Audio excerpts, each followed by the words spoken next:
42절까지 말씀입니다. 요한복음 19장 31절부터 42절까지 요한복음 19장 31절부터 42절까지 말씀 한 절씩 교독하도록 하겠습니다. 요한복음 19장 31절부터 42절까지 한 절씩 교독하겠습니다. 이날은 준비일이라 유대인들은 그 안식일이 큰 날이므로 그 안식일에 시체들을 십자가에 두지 아니하려 하여 빌라도에게 그들의 다리를 꺾고 시체를 치워달라 하니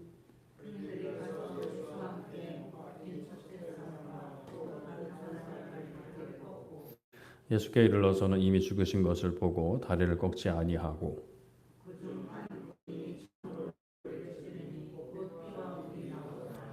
이를 본 자가 증언하였으니 그 증언이 참이라. 그가 자기의 말하는 것이 참인 줄 알고 너희로 믿게 하려 함이니라.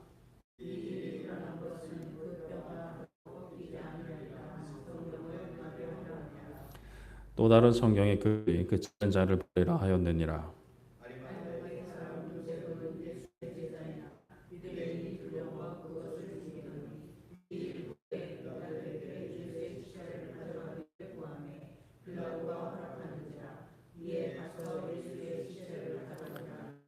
일찍이 예수께 밤에 찾아왔던 니고데모도 모략과 침향 섞은 것을 리트라쯤 가지고 온지라.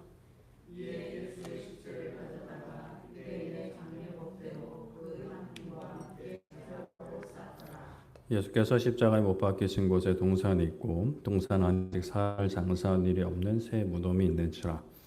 이날은 유대인 준비일이요 또 무덤이 가까운 고로 예수를 거기 두니라. 아멘. 네, 오늘은 어둠 속의 빛이라는 제목으로 말씀을 나누고자 합니다. 요즘도 있나 모르겠는데 과거에 아이들 놀이책이라고 해야 되나? 윌리를 찾아라 이런 책이 있었습니다. 혹시 아실까요? 네, 아시는 분 계신데요. 그림책인데 작은 사람들 빼곡히 이렇게 그려져 있는 어떤 무슨 예를 들어서 축제 같은 놀이공원 같은 그런 상황이고 많은 사람들이 있고 그 중에 윌리를 찾는 거예요. 그러니까 윌리는 그 빨간색, 흰색 이렇게 주머니 옷을 입은 캐릭터입니다. 워낙 이제 사람들이 작고 많다 보니까 그 윌리를 찾는 게 마냥 쉽지만은 않아요. 그래서 좀 약간 집중을 해서 찾아야 이제 찾을 수 있는 그런 놀이책이에요. 비슷한 사람들에게 들어가 있으면 찾기 어렵습니다. 물건도 비슷한 물건만 있으면 내가 원하는 한 물건을 찾기가 어렵죠. 좀 달라야 눈에 확 띄게 되고 찾을 때 빠르게 찾을 수가 있어요. 어둠 속의 빛이 그러한 것 같습니다. 작은 촛불을 우리가 대낮에 밖에 들고 나가면 별로 드러나지 않아요. 그러나 빛이 하나도 없는 어두운 방에서 또는 칠흑같이 어두운 밤에 작은 촛불을 켜면 그 존재감이 뚜렷합니다. 작은 촛불이 큰 방 한가운데서 우리 예배당 같은 곳에서 타게 되면은 글쎄요 방 구석구석까지 밝히지는 못할 것 같아요. 저런 구석 같은데 빛이든 저기 온풍기 뒤든 이렇게까지는 비치지는 못하겠지만 그래도 그 존재감만은 뚜렷할 겁니다. 어두운 세상에 작은 빛으로 산다라는 것은 참 외로운 일일 수 있고 어둠으로부터 탄압을 받는 일이기도 해요. 실제로 어둠이 빛을 삼킨 그런 것은 아니지만 그냥 상징적으로 생각을 할 때 마치 어둠이 막 빛을 삼키려는 듯이 이렇게 빛을 막 위협하고 바람을 부는 그런 모습들을 우리가 상상해 볼 수 있을 것 같은데 어두우면 어두울수록 작은 빛은 그 존재감 어떤 그 사명을 더 밝게 드러내게 됩니다. 빛의 사명은 아름답게 빛의 사명을 아름답게 감당하고 쓰임 받는 것이 되겠죠. 오늘 말씀을 보면 그 배경이 그 상황이 참 어둡습니다. 그러나 그 가운데에도 빛이신 예수님의 역사가 있고 빛의 자녀들의 헌신이 있는데 예수님께서 십자가에 달리셨어요. 하나님의 아들이신 예수님께서 하나님 아버지의 뜻에 순종하셔서 십자가에 달려 죽으셨어요. 그렇게 모든 것을 이루시고 죽으십니다. 오늘 말씀 31절은 예수님이 그 죽고 난 이후의 상황을 이제 말씀을 하고 있는데 31절에 보면 이날은 준비일이다라고 합니다. 그러니까 안식일 전 특별히 이 안식일은 6월절 1년에 한 번 있는 안식일 6월절 전날에 예수님께서 십자가에 죽으셨습니다. 금요일이죠. 그런데 그 6월절 안식일 중에서도 큰 날이기 때문에 이 안식 시체들을 십자가에 지지 아니하려 했다. 그래서 빌라도에게 그들의 다리를 꺾어 시체를 치워달라 합니다. 안식일에 이제 시체를 달아두는 거, 나무에 달아두는 것은 유대인들 입장에서는 바람직한 일이 아니었어요. 그래서 시체를 내려야 했는데 일단 시체를 내리려면 십자가에 달린 사람들이 먼저 시체가 되어야겠죠. 사람을 내릴 수는 없으니까 죽어야 되니까 사형 집행이 완료가 돼야 내릴 수가 있는데 그런데 왜 다리를 꺾느냐? 십자가에 달렸을 때 이게 몸이 아래로 이렇게 처지잖아요. 이제 바가 이게 팔과 다리를 고정시켜 놓지만 이제 몸통을 이제 아래로 내려가게 되는데 그렇게 내려가게 되면 이 의학적으로도 이 숨이 잘 안 쉬어진다 합니다. 그래서 이게 결국엔 이렇게 뭐 탈진을 해서 과다출혈도 죽든 아니면 결국에는 탈진과 함께 이제 질식사로 이제 죽는 경우가 많다라고 해요. 그러니까 이제 그거를 피하려는 사람이 본능으로 숨을 좀 편하게 쉬려고 이렇게 몸통을 올려야 되는 거예요. 그러면 이제 당연히 여기에 고통이 가해지는데 그런데 이제 건강한 사람은 이게 그래도 최대한 버틸 때까지 이제 버티다가 왔다 갔다 하면서 이렇게 버티다가 이제 죽어가는 건데 그 상황에서 다리를 꺾어버리면, 그러니까 다리를 부러뜨려 버리면 이제 몸통을 올릴 수가 없는 거죠. 그러니까 팔로 뭐 올릴 수는 있겠지만 그게 뭐 쉬운 일이 아니겠죠. 끈으로 십자가에 묶으면 그나마 좀 덜하겠지만 목까지 박혀 있으면 그 고통이 뭐 어마어마할 겁니다. 그래서 이제 다리를 꺾어 버리려는 거예요. 더 빨리 죽게 하려고. 그래 빨리 죽어서 얼른 시체를 내려버리고 이제 안식일을 준비하게, 6월절을 준비하게. 그래서 이제 유대인들은 6월절이 되기 전에 죄수들의 다리를 꺾어서 시체를 치워달라 합니다. 그래서 군인들이 가서 예수님과 함께 못 박힌 첫 번째 사람과 다른 사람의 다리를 꺾어요. 아직까지 그들은 좀 숨이 간당간당 붙어 있지 않았나 싶습니다. 그리고 예수님께 이르니까 이미 죽은 것이 확실해 보였죠. 그래서 다리를 꺾지는 않습니다. 그런데 한 군인이 그래도 좀 확인차 그런 것인지 옆구리를 창으로 찌르죠. 그랬더니 피와 물이 쏟아졌다 합니다. 35절에 보면 이것은 이를 본 자, 목격자가 증언한 것이라고 해요. 갑자기 이제 맥락과 좀 다른 이 일을 진짜 본 사람이 기록한 거다라는 말씀이 등장합니다. 그래서 이게 진실하다라는 것을 더 강조하는 표현인데 여기서 이를 본 자, 목격자는 바로 이 요한복음에서 요한으로 봅니다. 요한이 십자가 곁에 있었죠. 어머니, 그 예수님 어머니와 함께 십자가 곁에 있었습니다. 직접 바로 옆에서 본 거예요.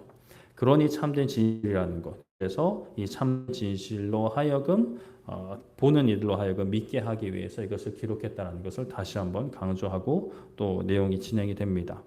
그리고 이 일이 일어난 것은 그 뼈가 하나도 꺾이지 않는다라는 성경을 응하게 하려 함이라고 합니다. 출애굽기 12장 46절에 보면 6월절 규례가 나오는데 그날 먹는 고기를 집 밖으로 내지 말고 뼈도 꺾지 말 것을 말씀해요. 시편 34편 20절에도 그의 모든 뼈를 보호하시며 그 중에서 하나도 꺾이지 아니하도다라고 말씀을 합니다. 그러니까 6월절 이제 우리가 아시다시피 6월절에 이제 이스라엘 백성들을 하나님이 보호하시려고 어린 양의 피를 문설주에 바르게 해서 죽음이 넘어가게 하신 게 6월절이죠. 근데 그때에 이미 구약에서부터 그날 먹는 그 고기는 이제 뼈를 꺾지 말라라고 말씀을 하신 겁니다. 근데 그것이 여기서 예수님의 이 십자가 죽음에서 그대로 이루어지고 있는 거예요.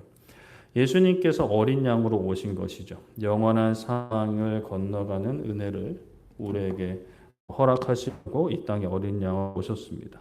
그렇게 죽임을 당하신 거예요. 십자가에 달려 죽으셨어요.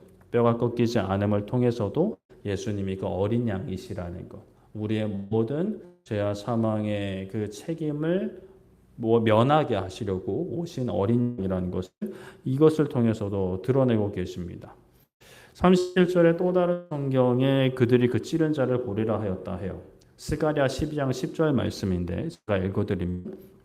내가 다윗의 집과 예루살렘 주민에게 은총과 간구하는 심령을 부어주리니 그들이 그 찌른 바 그를 바라보고 그를 위하여 애통하기를 독자를 위하여 애통하듯 하며 그를 위하여 통곡하기를 장자를 위하여 통곡하듯 하리로다 라고 말씀을 합니다.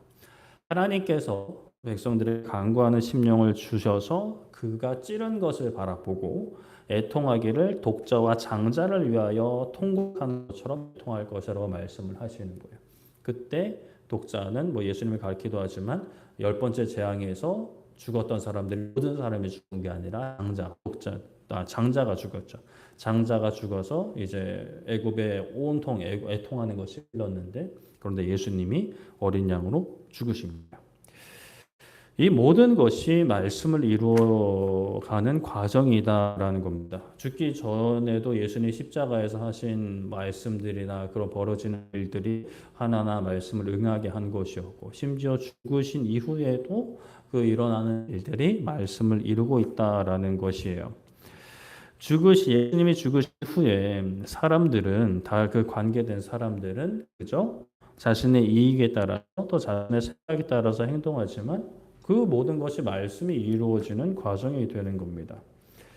우리가 이 세상 살아갈 때에 참 뜻대로 되지 않는 세상 속에서 우리는 답답해하고 속상해하기도 해요. 또 중요한 결정을 내릴 때 참 어려워하는 분들도 계십니다. 최선의 선택을 하기 위해서 최대한 어떤 나한테 부정적인 좀 어려운 것들은 피해가기 위해서.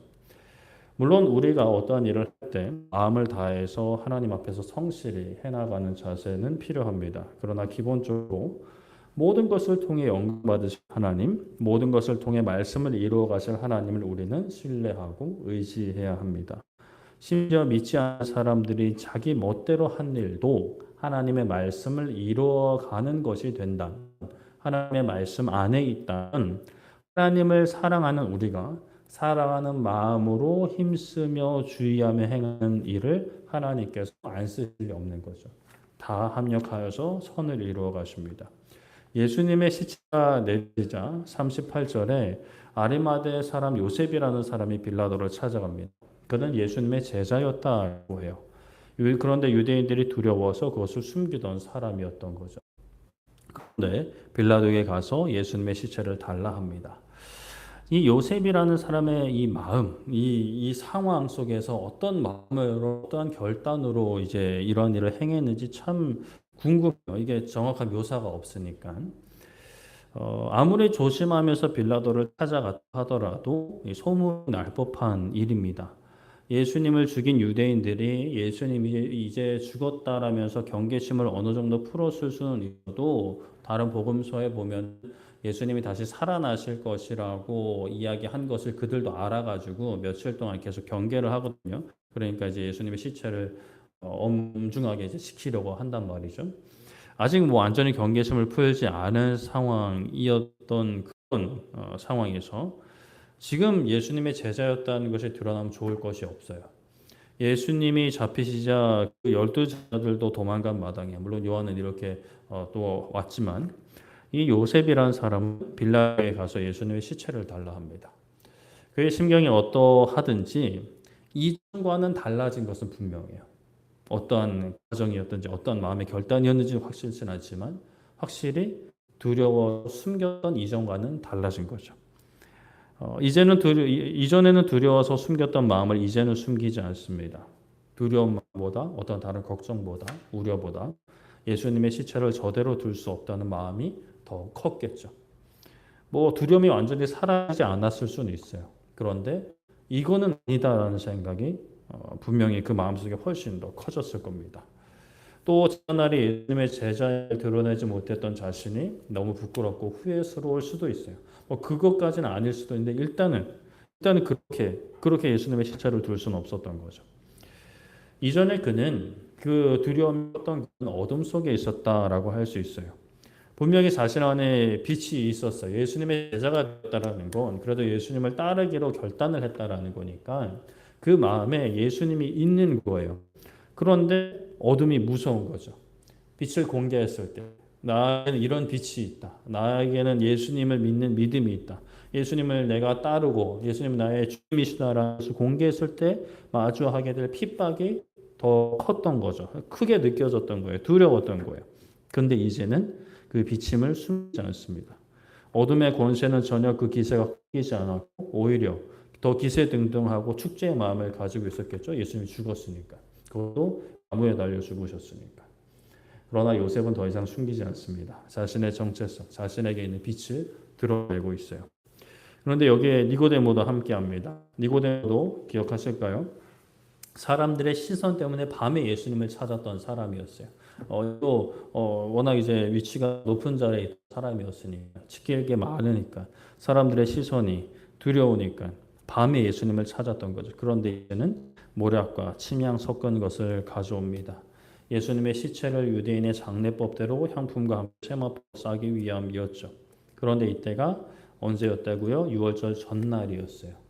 그러니까 이전 말씀을 좀 짚어보면은 그 대제사장들이 예수님을 고발할 때 안나스 집에서 가야바의 집으로 가야바에 이제 빌라도 총독에게 간단 말이죠. 근데 관정에 갔어요. 빌라도 총독이 관정에 갔는데 그런데 그 관정에는 들어가지 않아요. 왜냐하면 당장 내일이 6월절이고 6월절 만찬에 참여해야 되는데 이방인과 접촉을 하면 부정해질 수 있으니까. 그런데 지금 요셉과 니고데모는 빌라도에 가는 것뿐만이 아니라 예수님의 시체를 찾아가요. 그들이 직접 예수님의 시체에 손을 대는지는 확실치 않습니다. 종을 데리고 가서 종을 시켰을 수도 있는데 그런데 종과 함께 했다 하더라도 그들이 조금이라도 예수님의 시체에 닿게 되면 손을 대거나 몸이 닿으면 부정해집니다. 율법대로 부정해져요. 민수기 19장에 보면 시체를 만지는 일에 그러니까 7일 동안 부정해진다라고 말씀을 합니다. 그러면 당연히 유월절 만찬은 참여할 수가 없는 거죠. 유월절 만찬은 유대인들에게 굉장히 중요한 일입니다. 그러나 지금 최소한 요셉과 니고데모에게는 그것보다 예수님의 시체를 장례하는 게 더 우선시 되는 거예요. 아니 뭐 어차피 매년 오는 유월절 그렇게 대단한 거라고 생각할 수 있지만 그 유월절을 해서 로마 관정에도 들어가지 않은 대제사장들과는 너무나 대비되는 모습인 거죠. 그렇게 그들은 예수의 시체를 아직 사람이 장사된 일이 없는 새 무덤에 예수님의 시체를 장례합니다. 예수님이 죽으신 것도 예수님을 죽인 사람들이 기세 등등한 것도 사실 너무나 짙은 어둠이에요. 밝은 상황이 아닌 거죠. 긍정적인 상황이 아닙니다. 예수님을 보며 살았던 사람들에게는 더욱 절망적인 상황이죠. 그러나 그런 절망적인 상황, 예수님의 숨이 끊어지고 피와 물을 쏟으시고 지금 예수님은 시체가 되셨단 말이죠. 아무 생명력이 없어요. 그런데 그 상황에서도 말씀은 성취되고 있고 이전에는 두려워서 예수님의 제자임을 드러내지 않았던 요셉 그리고 사람들의 시선 때문에 밤에 예수님을 찾았던 니고데모가 나서서 예수님의 시체를 모십니다. 작은 빛을 비추이는 거예요. 사실 물론 엄청 대단한 것이긴 하지만 그렇다고 엄청 또 세상 기준으로 대단한 무엇을 하는 건 아니에요. 사람을 낫게 한다거나 예수님을 다시 이렇게 세운다거나 살린다거나 그런 일은 아니란 말이죠. 그래도 나에게 이런 빛이 있다는 것을 드러냅니다. 요셉과 니고데모가 예수님의 부활을 기대하며 이 일을 행했을 것이라고는 보이지 않습니다. 다른 모든 사람들이 예수님의 부활을 전혀 예상치를 못했죠. 무덤에 제일 먼저 간 열도 그렇고 일단 12제자들도 이게 무슨 일인가 이제 그랬으니까요. 그러나 예수님의 시체를 그렇게 할 수 없어서 예수님을 조롱했던 로마 군인들의 손에 둘 수 없어서 이방인의 그 관정에 둘 수 없어서 유대인의 장례 예법대로 장사합니다. 부활의 소망이 확실하지 않았던 그냥 없다라고 봐도 되는 요셉과 니고데모가 그러했다면 오늘날 우리는 어떠할 수 있을까를 생각해 보게 됩니다. 우리에게는 분명한 부활의 소망이 있습니다. 부활의 영광에 대한 소망, 기대가 있죠. 그렇다면 우리를 둘러싼 세상의 어둠이 어떻든지 우리는 빛을 드러낼 수 있습니다. 빛을 수가 있어요. 빛을 가 아니라 하더라도 빛을 드러낼 수는 있죠. 내 빛은 너무나 작아요. 그런데 세상은 너무 크고 구석구석 비치지 못하고 그냥 조그마한 빛 하나 라고 할지라도 나에게 허락하신 그 삶의 자리에서 빛을 피울 수는 있는 거예요. 나는 예수님을 믿는 사람입니다. 나의 삶은 예수님을 만나서 새 삶이 되었고 영원한 생명을, 영원한 하나님의 나라를 약속받았습니다. 그렇기 때문에 이 세상이 전부인 것처럼 나는 살 수 없습니다. 이 세상에서 때로는 손해보고 어려움을 당하더라도 그것이 영원한 하나님 나라를 준비하는 일이라면 나는 그 일을 감당하겠습니다. 라고 우리가 선포해야 되는 거죠. 어둠이 가득한 세상은 우리의 빛의 크기를 보고 조롱할지 모릅니다. 야, 그 빛으로 뭘 할 수 있겠니? 그 볼품없는 빛으로 너가 뭐 하나 제대로 밝힐 수는 있겠니? 라고 조롱할 수 있어요. 그것이 세상의 소리일 수도 있고 나의 내면에서 들려온 소리일 수도 있어요. 그리고 심지어 진짜 그 빛을 꺼버리기 위해서 엄청난 비방을 몰아칠 수도 있습니다. 그냥 눈에 보이는 것만 보면 그 작은 촛불이 큰 비바람을 이긴다는 것은 상상할 수도 없는 일이에요. 그러나 그 빛을 지켜나갈 때 그 빛을 지키느라 예수님을 믿는 믿음을 지키느라 많은 것을 희생한다 해도 그 빛을 지킨 자들은 영광을 누리게 될 것입니다. 예수님 오신 그날에 예수님께 그 빛을 지킨 자들을 칭찬하실 것이죠. 요한계시록 3장 8절에 이렇게 말씀합니다. 볼지어다 내가 너희 앞에 열린 문을 두었을 때 능히 닫을 사람이 없으리라. 내가 너의 행위를 아노니 너가 작은 능력을 가지고도 내 말을 지키며 내 이름을 배반하지 않았다고 말씀을 합니다. 빌라델비아 교회에 하신 말씀이죠. 다른 교회들은 이렇게 막 혼나는 것들도 있었는데 그 교회는 너희들의 능력은 작다라고 예수님이 말씀하세요. 아시는 거예요. 다른 교회들에 비해서 보잘것 없는 거예요. 세상의 기준으로. 할 수 있는 게 없어요. 그런데 했어요. 내 말을 지킨 거죠. 예수님의 말씀을 지킨 거예요. 예수님의 이름을 배반하지 않은 거예요. 어려운 상황 속에서도 믿음을 지키며 버틴 거죠. 그런데 예수님은 그 다른 잘난 동네에 있는 그런 부유한 교회들보다도 더 그 교회를 칭찬하셨습니다. 우리에게 필요한 것은 능력보다도 지금 그 있는 작은 능력으로 예수님의 말씀에 순종하는 것인 것 같습니다. 예수님의 이름을 배반하지 않는 거죠. 물론 하나님께서 우리에게 허락하신 은사를 키우고 준비해서 그것을 잘 사용하는 것도 중요하고 필요하지만 지금 있는 그 자리, 지금 있는 그 능력으로 말씀에 순종하는 것이 너무 중요합니다. 지금 순종할 때 자라나서도 순종할 수가 있는 거죠. 기뻐하고 감사하며 모든 상황 속에 하나님을 인정하고 신뢰하며 의지하는 것. 작은 일에 예수님을 닮아가기 위해 애쓰는 것. 예수님이 죽으신 후에 그러니까 예수님 아무 말씀도 못하는 상황이잖아요. 그냥 예수님 시체라고 다른 사람들 시체가 다를 게 있었겠어요. 오히려 더 볼품없고 비참한 그런 모습이었겠죠. 눈도 뜨지 못하고 숨도 쉬지 않는 미동도 전혀 없는 몸은 차갑게 식어가는 그 시체였지만 그 상황에서도 말씀은 이루어졌습니다. 그런데 지금 예수님 어떻게 계시죠? 살아 계십니다. 우리 눈에 보이진 않지만 하나님 보좌 우편에 계시다고 우리는 믿고 있죠. 스데반 집사님 같은 경우는 실제로 보기도 보았지만 우리에게 그런 어떤 은혜가 허락되지는 않을 수는 있지만 그럼에도 보지 않다고 믿는 자들이 복되다 하셨습니다. 우리는 복을 누리고 있는 거예요. 그 복을 계속해서 누려야겠죠. 예수님 살아 계십니다. 하나님 보좌 우편에 계세요. 우리를 위해 간구하고 계세요. 그러면 예수님 죽으셨을 때도 말씀이 이루어졌다면 예수님이 살아계신 지금은 말씀이 안 이루어질 리가 없는 거죠. 이 세상에 아무리 어둠이 가득해도 아무리 전쟁이 더 확장이 되고 기근이 몰려오고 기후변화 때문에 사람들 살기가 더 힘들어진다 하더라도 그러나 말씀이 이루어지는 과정입니다. 하나님의 말씀은 성취됩니다. 그러면 우리는 그러한 상황 속에서 말씀대로 살아가면서 믿음을 지켜야 되는 거죠. 순종의 자리를 지켜야 되는 거죠. 내가 무엇을 하든 어디에 가든 예수님의 사람이라는 것이 부끄럽지 않게 믿음을 지키며 예수님의 삶을 닮아가는 십자가 지시기까지 순종하신 예수님을 닮아가는 우리 모두 되기를 소원하고 축복합니다. 말씀을 정리하겠습니다. 예수님께서 죽으셨습니다. 죽으셨지만 예수님의 뼈가 꺾이지 않으신 것, 잘 찔리신 것에 대한 말씀도 이루어집니다. 하나님이 안 계신 것 같은 세상 속에서도 말씀이 이루어지고 있습니다. 하나님이 살아계시면 어떻게 저럴 수가 있느냐라고 우리 세상을 보며 이야기할 수 있겠죠.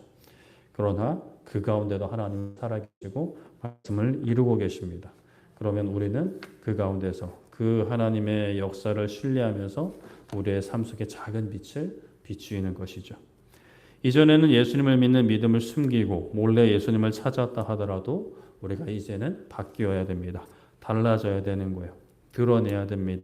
세상 어떤 조롱과 압박 속에서도 어려움 속에서도 예수님을 믿는 믿음을 드러낼 수 있는 예수님 걸어가신 길을 그 뒤따를 수 있는 모두 되기를 소망하고 축복합니다.